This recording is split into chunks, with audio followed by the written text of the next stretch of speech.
So I'm going to take you back a little bit before I was born in Iran, and way before this NDE took place. I had my first awakening when I was 7 in the midst of a fatal car crash.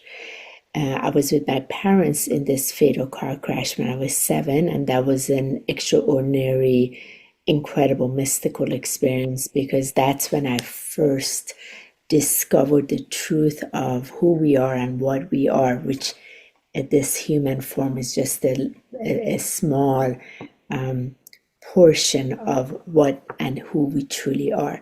So at the age of 7 in Iran, I was able to experience this first NDE, yet I didn't die in that experience versus what took place 13 years ago. Yet that was the onset of it because you asked. When that took place, I was able to experience a different presence within that little body and what humanly we call not possible, or the laws that are tied to the human reality, they all bend when we tap into that greater presence of the truth we are, when we move out of the body, and everything that is tied to the consciousness of the human senses breaks apart, and the truth is able to do what we consider miracle, which is a miracle. It's just the natural law. The divine law is that we are already made with this perfection. So that's what I discovered when I was 7. And when I was returned back to my body, and there's a book, by the way, 30 years later, I was guided to write the book of what happened in the fatal car crash, and that is called The Day I Became a Superhero, which is an inspirational memoir to really help children, particularly geared towards age 7 to 12, to recognize no matter how horrible something happens in this life to you, there's this innate gift on the inside, and you're not alone and you're not defeated. There is this power that can unleash out of you, and that's what I discover. And the book goes in detail on what happened. So after that, I was able to experience a multi-dimensional realm of consciousness. I was able to be in communications with angels and higher beings and loved ones who had crossed over in spirit side. So the veils of the world was very open, and as children we typically are anyway. Mine happened to open up quite a bit more, and also into the extraterrestrial realm. So I was able to experience the galactic family, star beings, plasma ships, all of this in the Middle East, in Iran, where it's not really welcome, this level of conversation or anything like that. So my parents did have a difficult time with that. School, I had all kinds of challenges around that. And also I had a being with me all the time that I was very vocal about. Yet my parents, it was a very tall being, about 20 feet tall. But my parents kept saying, okay, it's your imagination, but it wasn't. It was very real. And there's a reason why I'm sharing this with you, because it leads to what we're going to speak about regarding my actual NDE experience years later.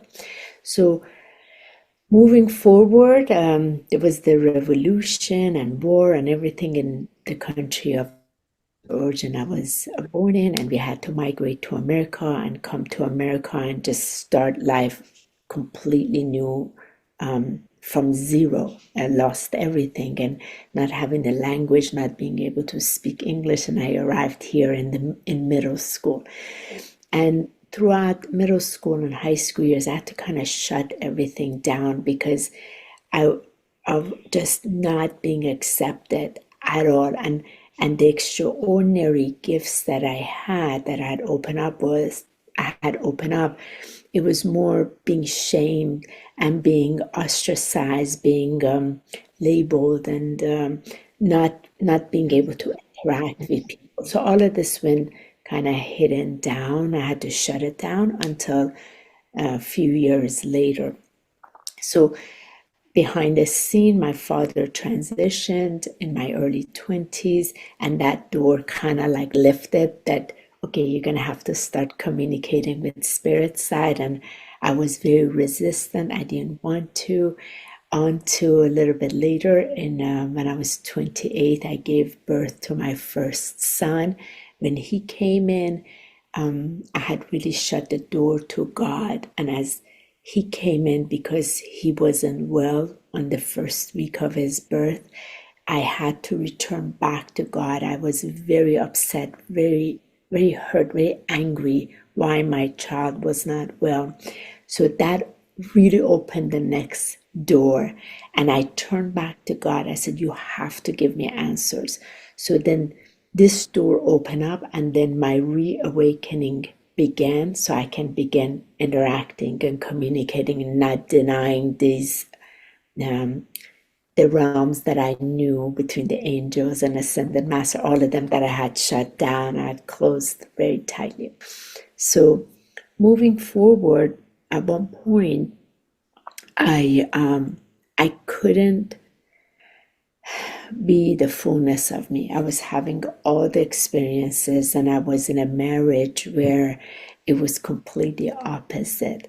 My former spouse was in top secrets and intelligence and everything, let's say, confidential and classified. And yet, we're having all kinds of other experiences with higher beings, and there's this world that was being opened up back to me, but I couldn't quite share it.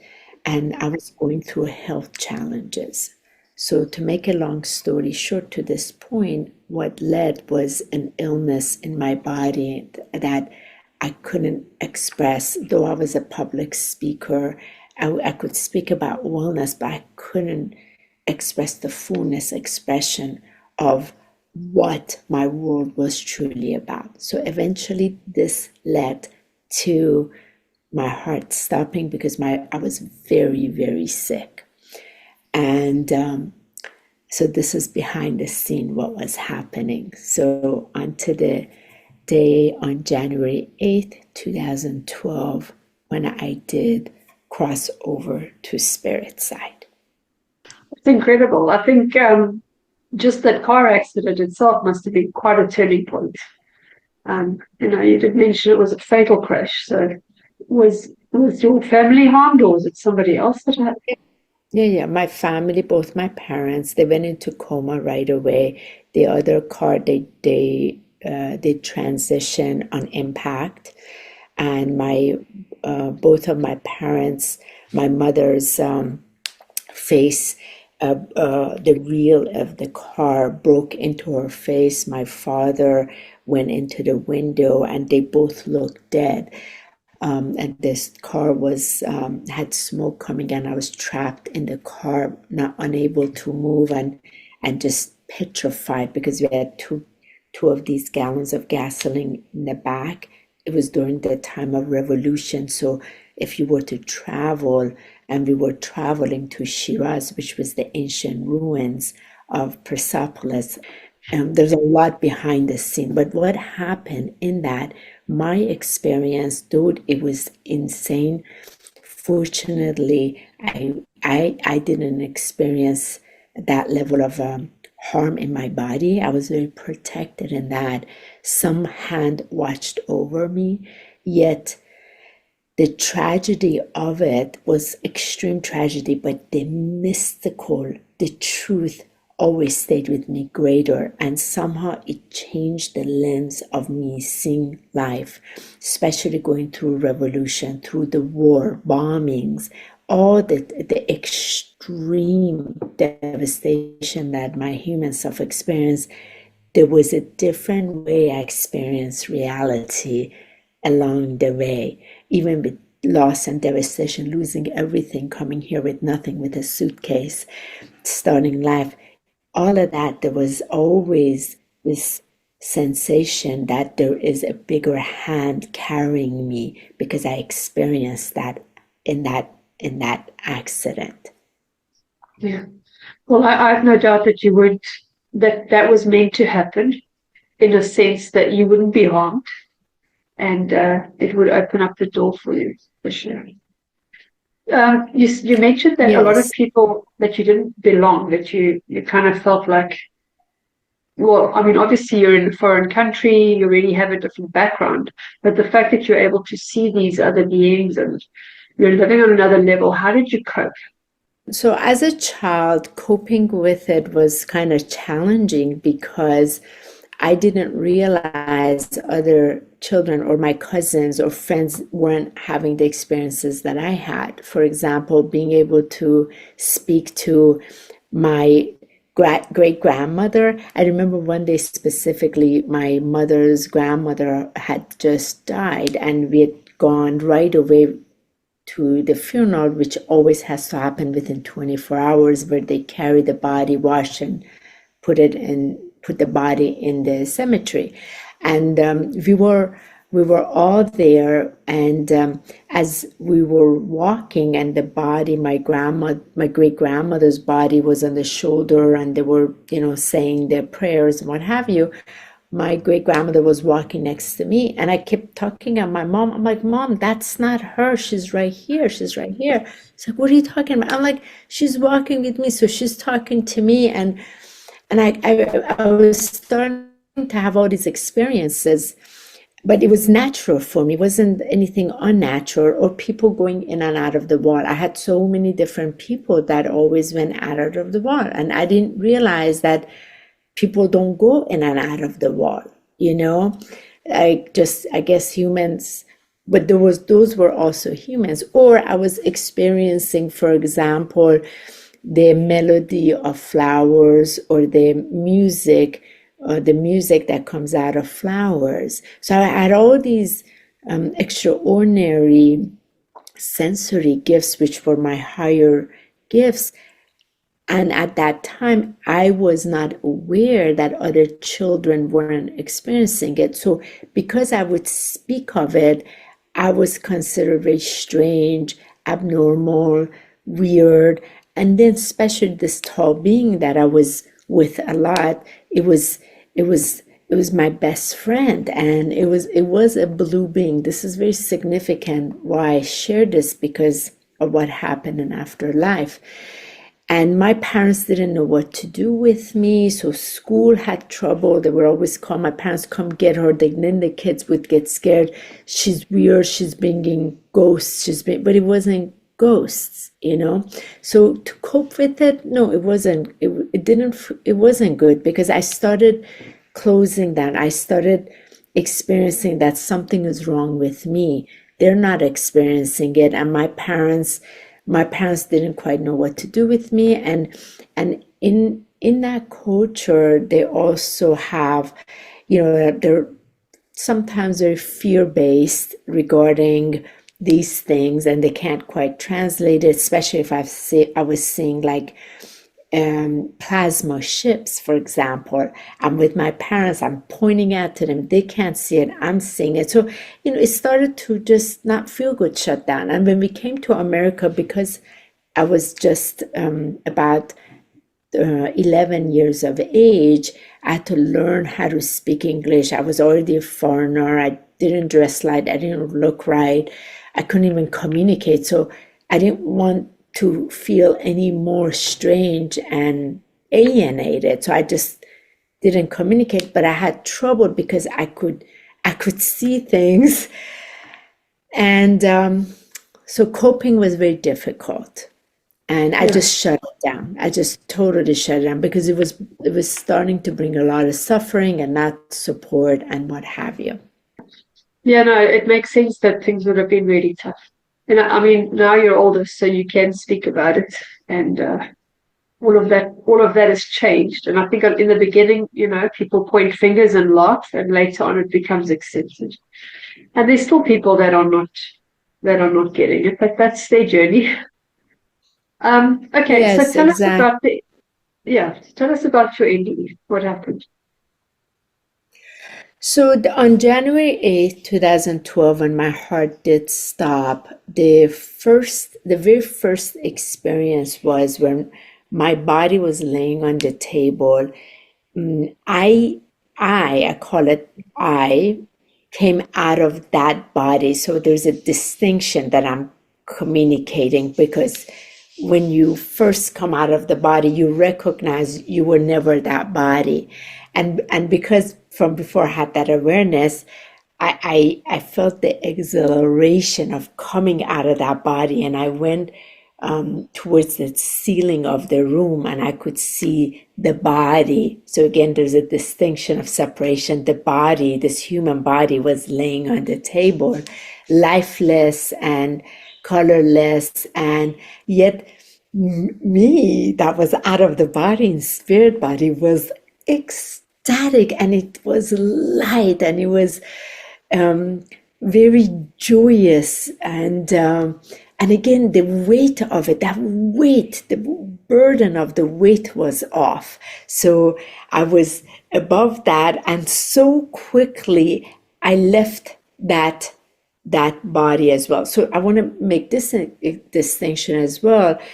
I was still in the body of what looks like me, but it was the spirit body, not my physical body, the spirit body. So out of that, then I moved up, and I moved out, for lack of better words, into like the stratosphere, if you want to call it, above Earth.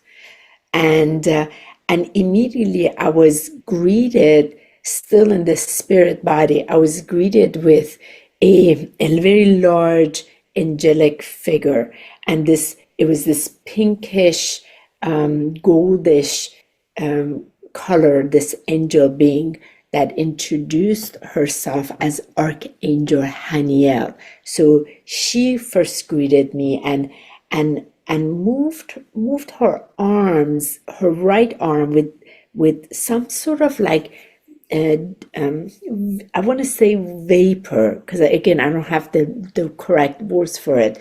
This vapor of 3 circles was placed around me, upon me, and I was just mesmerized by the gorgeousness, beauty, love, the incredible amount of love that I was experiencing. And within that, we moved just a little further. Again, it's very hard to put into words in terms of our experience in human form and what it is in the spirit life, spirit form. And she brought me, and to my right, she showed me there was not a door, but there was the opening, and where all my loved ones were there. My grandmother was there, my grandfather, my uncle, my cousin, my aunt, and someone, and they were all clapping. It was so amazing, like all of them waiting. And I was looking at it, and I was just in wonderment. Oh my God, this is all you're all here. And they were so beautiful, so youthful, so gorgeous, and just radiant light filled. And it's like some of these colors you see like that, just so exquisite and gorgeous. And the clapping that I've arrived.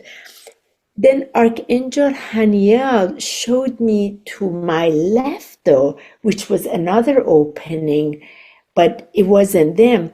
And she pointed at that I had to go that way. It was telepathic, and I couldn't understand that. And there wasn't even time to negotiate, ask questions, or anything like that. And as she pointed, I had to go through this, I want to say doorway, but it wasn't a doorway. It was more like a portal, if you want to call it, like an opening.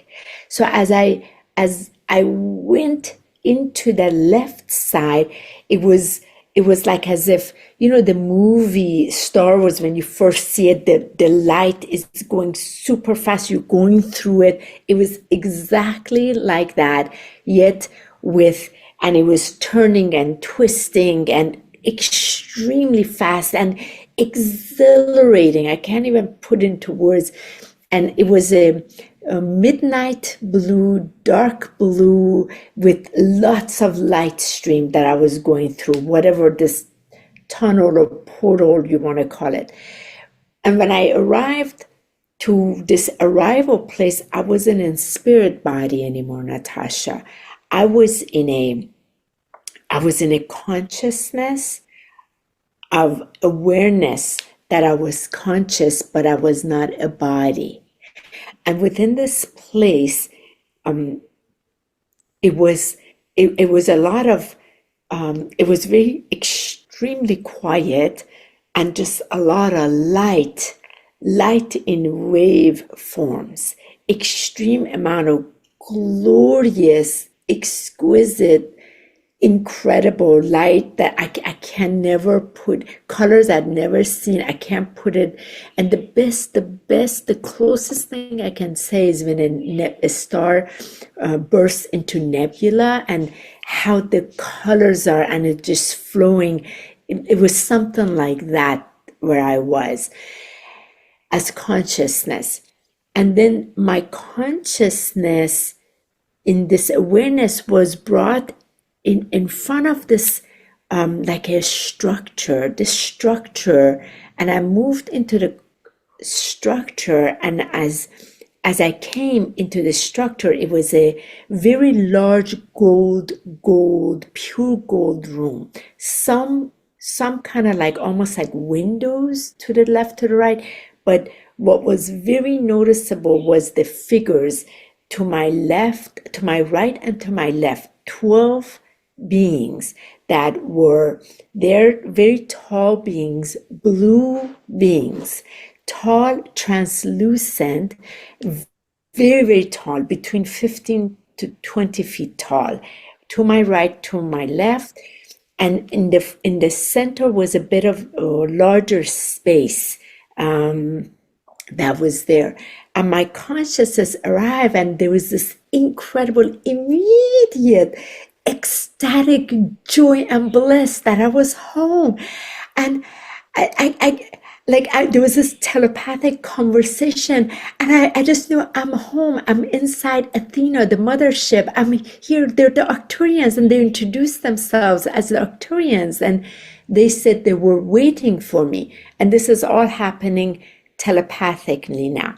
And the very first thing that happened was in the center, they brought a screen kind of thing, not quite a screen, but they first brought my DNA into the middle, and they started changing things in my DNA as my consciousness and awareness was watching it. There were these shifting things which I didn't understand at all what was happening, yet it was understood. There were things changing.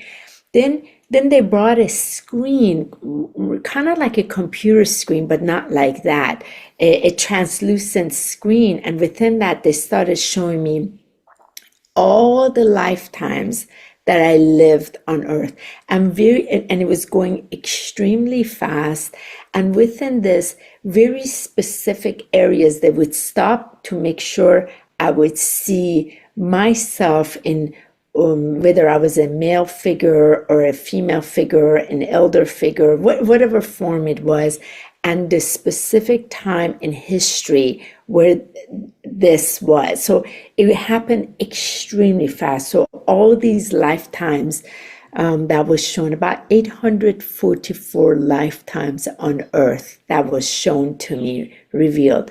And then after that, they brought the soul agreement between me, my brother, my mother, my father, why we had to be in this soul agreement, coming to Earth, for what purpose, why was the Middle East, like everything was shown. It was a complete revelation, revealing from inside these agreements. And there was a whole lot more that took place there, yet it was incredible. And then after that middle part began turning into a almost like a fog or like cloud of white, pure white. And then that room started filling up in light, in insane, blinding, crazy, white, pure light, and and and as my consciousness was moving towards this light, and within that, then this figurine began to come out of that as my consciousness awareness was moving towards it. And that was the living Christ, beloved Yeshua came out of that. And I remember my consciousness was beyond blessed, ecstatic. The love, I can't ever put it into words. It can never be captured. Just the exquisite nature of it, and that feeling of home, just pure love, pure home. I always get teary-eyed around here, this moment.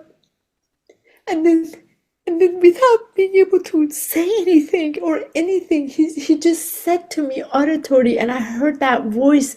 And as he was saying the voice, I remembered the several times on earth when I heard this voice, and I didn't know whose voice it was. And in that moment, I realized whose voice it is. And then he said, "You cannot be with us, my child. You have to go back, and you have to share this." So when he did his hand, it was the message. And he said, "Go show it and find the others." And with that, just like that, I had, there was no time for me to negotiate, say anything, nothing.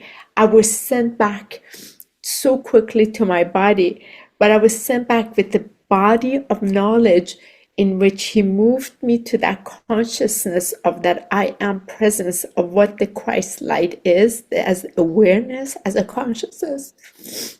And then he sent me back to my body, and my body jolted, and let's just say within 3 days my entire body was healed completely, and I wasn't me anymore in that body. There was a different me had returned, and as I returned, everything was clear. I had different abilities, it was a different honey that had come back, and it had to go on a journey because they were sending me on a mission.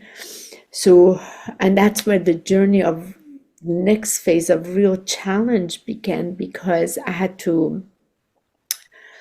no choice but to answer this. I had extreme clarity and purpose and mission. I had to fulfill this particular mission, and it was an assignment of 40 locations on earth. I had to go deliver this specific frequency, and so that came out of separating from my husband, closing everything down, shutting everything down. And everybody thought again, I've gone absolutely mad, crazy, I've lost it, and who is she? She's not even the same person anymore. And I wasn't, and I lost so many friends, so many people, family, and that comes with it, which isn't really talked about. And it's exhilarating, it's amazing, and the biggest challenge was because I was a mother, and I was a very dedicated mother, and then to be able to, during this part, to find courage to get on the road without knowing anything, no direction. I don't know anything. I had nothing, and had to give up everything, and to even be separated from my children was the most difficult thing I ever had to do. But they wanted to make sure I was able to deliver it. And for 5.5 years, I was on the road to deliver this specific work, let's say between the Arcturians and Yeshua and certain things, and many different locations on earth. And I would go back and forth, see my children, and an amazing part of the planetary work to assist with the next phase is what was coming. So this was 13 years ago. I fulfilled the planetary mission, very dedicated, and I was shown my spouse would be coming so that together we can take it to the next phase. And So we've been together for 9 years, and we're serving them the mission and the call. And it's been incredible. I haven't cried for a while over this. Something just kicked in, and the human that returned back had to be ready. I understood later what was happening, the restructuring of my DNA, so it can handle being on the road in these harsh conditions. And I recognized the experience I had as a child all prepared me. Everything had prepared me to be able to handle that level of work on my own, and then fulfill that to then meet my spouse, so then together we can serve in a divine union.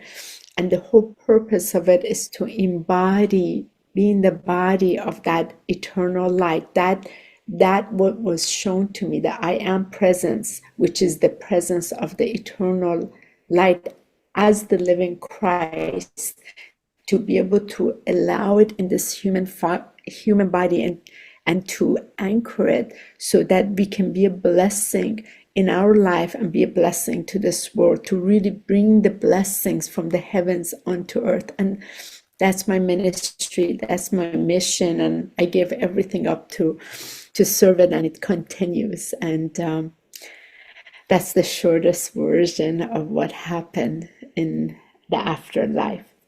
No, I want to cry. Actually, I've never cried this much. I've been on so many podcasts. I've never cried this much. You know what? It's like you said in the beginning. There's so much beauty that, like, how do you express it? You know, and it's mixed in with the pain. I often think that grief and joy are the opposite of the same point. Like, you cry with joy. Yeah. The most exquisite experience, and it is the labor of love. Now I grasp, as mothers, there's a labor of love. We go through the pain to give birth, and it is a labor of love to serve God Almighty with the beauty of it.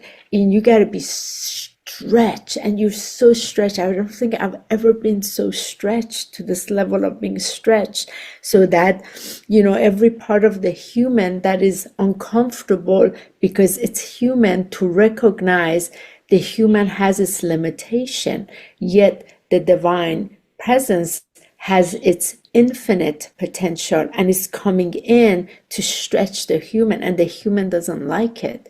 But the human has to be stressed, because it is a vessel in which it is being brought through. And it's an opportunity, not to me, it's to everyone. We've been given to this. If you have a heartbeat, this gift was given to every single one of us. There's nothing special about me. Nothing. I just happen to have to experience so I can remember. And remember, there is an afterlife. Our loved ones are there. It's so beautiful. There is no death. Life continues, and it's beautiful, And my Sunday service last week, I spoke about, if your loved one has crossed over, how much they want to talk to you. They want to be in communion with you. They'll help you so much more. And your heart has to be open and lightful to experience them. If you're in grief and sadness, you cannot experience them, because they're in the frequency of light. And it's joyous. It's celebration. There is no death. So when you left your children behind, that must be incredibly difficult for you. And how is your relationship with them now?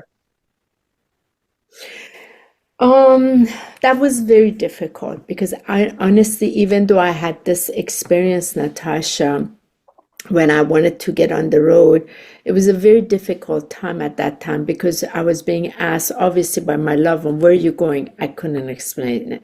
What are you doing? I couldn't explain it. What country are you going? I couldn't explain. I couldn't tell them anything.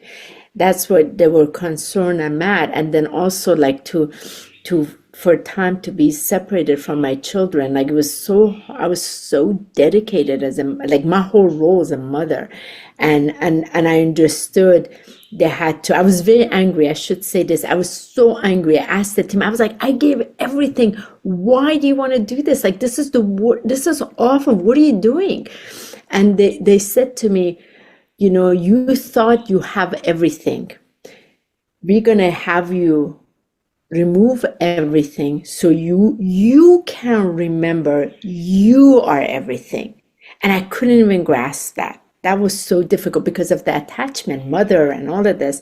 So I began speaking to my, you know, my children, but it was my oldest son at that time. He was preciousness. He was about 9. He said to me, he saw me crying a lot and just this not ability, I had no ability to take this role on, but it was him that gave me the permission. He came to me and he said, Mom, why are you so sad? Why are you crying? Because I was just there was this big, ginormous mission that I saw in spirit life. I was sent, I knew I had to fulfill, but I had no power. I had no strength. I had no courage.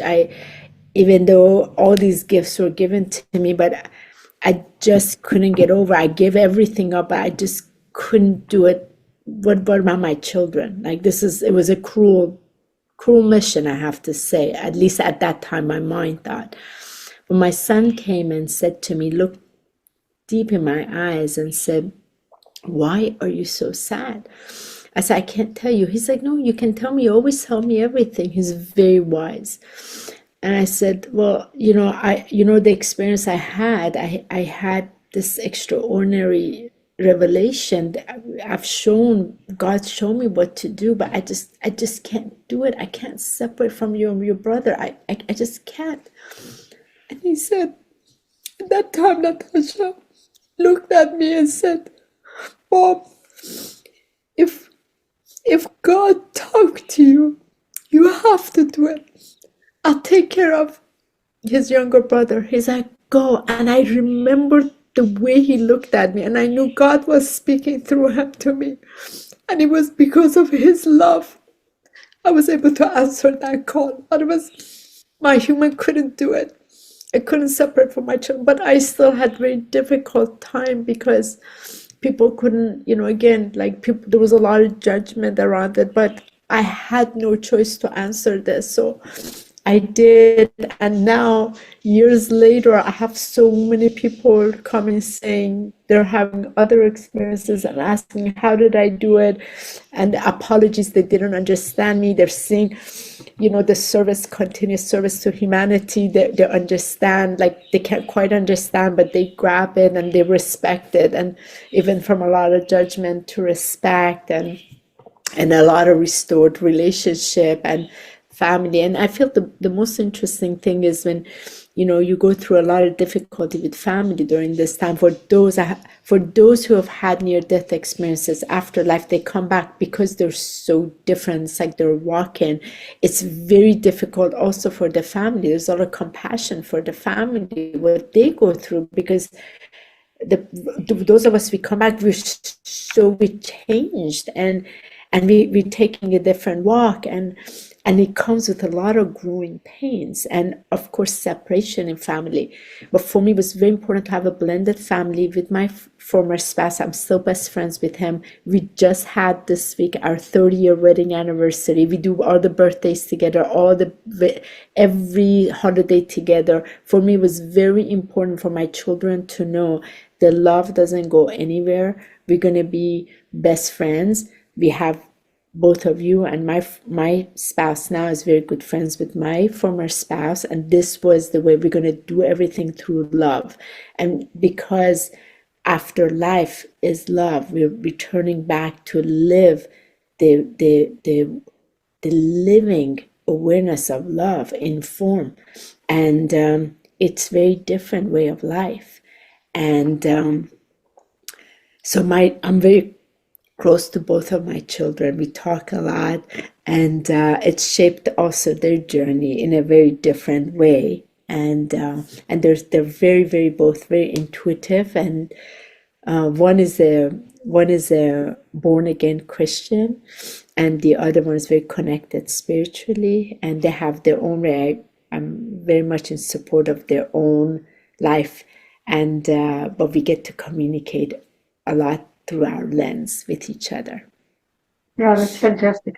It's amazing that at that young age he already knew what was the right thing to do. Because, you know, you didn't leave in heart. You left physically, but you're always present. Yeah, For sure. that's incredible. Just going back, you said you relived your past lives. Was there specific ones that stood out that were linked to what you're doing in this lifetime? Yeah. I think you already can probably guess significant one. The time when beloved Jesus walked on earth, that was a very significant one, which I don't talk about. No, that's okay. I just think, like, we're always shown what is relevant to everybody. You know, everybody has a totally unique experience based on their own journey that they're going on. And your Yes. husband, is he also someone you knew before? Oh yeah, yeah. Him and I have shared many, many lives together. Many off planet, in planet here, and it's interesting. His background, he grew up with a very spiritual family, so he very early on, he was very open. He was in Reiki training when he was 7, so his parents are super, super open, and his background is all holistic and healing. And so when we came together, he was very ready to be able to interact with the frequency, especially when we met. We actually met in one of my events when I was coming back from my Europe tour, and I was already shown we'll be coming together and we'll take off. And within 2 weeks, we traveled to 3 countries to do the planetary work, and our life took off from that. And but our bodies had to get adjusted with each other, a lot of clearing, a lot of adjustments, and we're constantly, as a divine union, this mission where the union is leading the way. And this is why we're called the Ascension Alchemists. It's to help people who've gone on their ascension journey, and they're remembered now. It's the walk of embodiment, because this is the real walk. It's how do you embody it? How can you be in the body, integrating your multidimensional self, your galactic self, your angelic self, being very present on earth amongst other humans, very aware, and living from this place of truth, and living being sustaining your nervous system, being you're emotionally mature, not be living a life of trigger and judgment, not choosing all of these other things on the outside, and it's quite the walk. It's quite the walk of mastery, this one, and this is where we help people. He's very dedicated to helping men. I help a lot of women, and together we work with a lot of couples that are mission oriented, God mission oriented, and they need to adjust, and they need to go through their own individual journey. And this has been, I mean, him and I have been so stretched, meeting a lot of all these traumas of the past coming up in our human experience, because we have to clear them. In this frequency, everything is revealed. It's a continuous book of revelation, and there's a presence of God shining through you, so you can't hide. Everything is out open, so you got to constantly meet it. And it is a very much of devotion and purpose, and you got to be grounded, have yourself continuously check, and walk in reverence, in grace. And of course, we wouldn't have it any other way. Yet the podcast that we're sharing is about our journey, because it's been also extremely challenging, because you're meeting all parts of your past, and you got to heal it.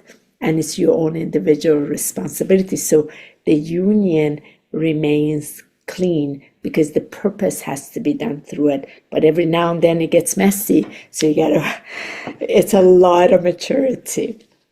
Yes, Well, I think any relationship is challenging, even if it's super loving. absolutely, for sure. So yeah, that's incredible. And I think what you've experienced, most people could only dream of because we haven't had that kind of experience. But it's exciting to know that it's something you can look forward to. And I think not everyone is Arcturian either. You know, there are people that are coming from other star systems as well. Reverend, where can people get hold of you?